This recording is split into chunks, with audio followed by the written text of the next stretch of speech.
Hey Monster Kids, ready to agree to disagree? Let's get our horror on!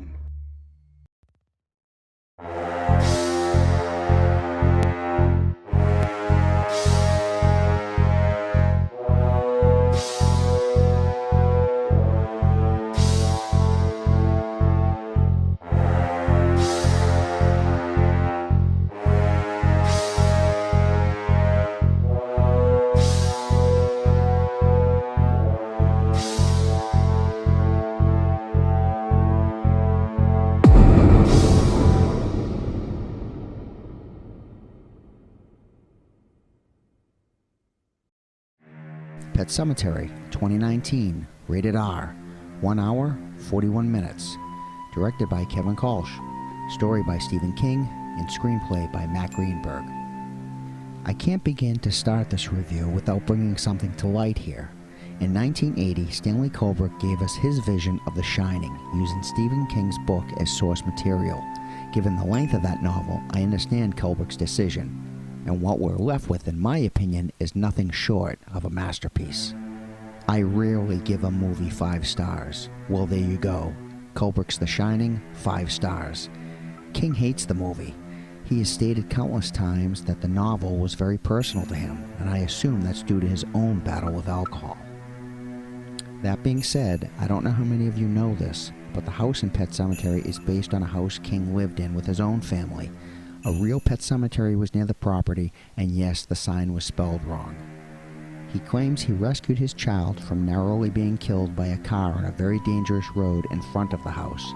So, I would suggest that his book, Pet Sematary, is also very personal. King wrote the screenplay for the '89 film. Having read the book when it first came out and then seeing the movie, I have always stated that it was one of the most faithful adaptations of his work. The new Pet Sematary is a vision that uses the book as source material. Strange how now the King has complete say on the treatment of his work, that he is okay with this. This review is now going into spoiler territory, so if you haven't seen the film, I suggest you come back to this review after you've done so. Beginning with all the wonderful little backstories. They're gone. Missy, the cancer-riddled house cleaner that kills herself. Rachel's parents and her father's hate and dislike for Lewis, right down to blaming him for the death of Gage. Zelda is here, but we see her probably within the first 20 minutes, and not again till the end, without ever getting a decent explanation of the relationship with Rachel. So anyone who has never read the book or seen the first film, good luck with figuring that one out. Judd's great tale of the neighbor who buried his kid and the tragedy that ensued, gone. In fact, the whole dynamic between Judd and Lewis is non-existent in this film, and that's too bad. It was a part of King's story that I liked a lot. I know you're probably thinking that I hated this vision, but that's not entirely true. Part of this modern spin was a twist on the original, and it is spoiled in the trailer, but instead of Gage being killed, it's the older sister Ellie.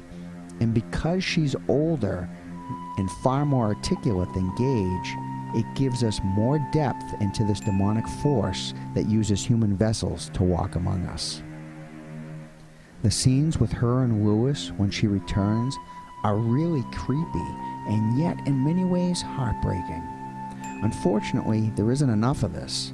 I would have preferred a straight-up sequel with new characters that dealt with this angle. The original movie is often dismissed because its main 3 characters were all television stars, and all the hype for this film was about its superior cast. Well, as much as I admire John Lithgow, he doesn't knock down any walls with this performance, and I'd take Fred Gwynne any day, who I thought was amazing. Jason Clarke and Amy Seimetz brought nothing new to the table either. Jete Lawrence, who played Ellie, however, was fantastic. I did like her portrayal better. The ending of the original was dark, but in a more cautionary monkey's paw way. I did not like the new ending at all. To sum up this review, I found this revision unnecessary and think had it taken its good ideas and crafted it into a sequel, it would have worked better. I'm sure some of you will disagree with me and you'll let me know, but I give this 2.5 stars out of 5.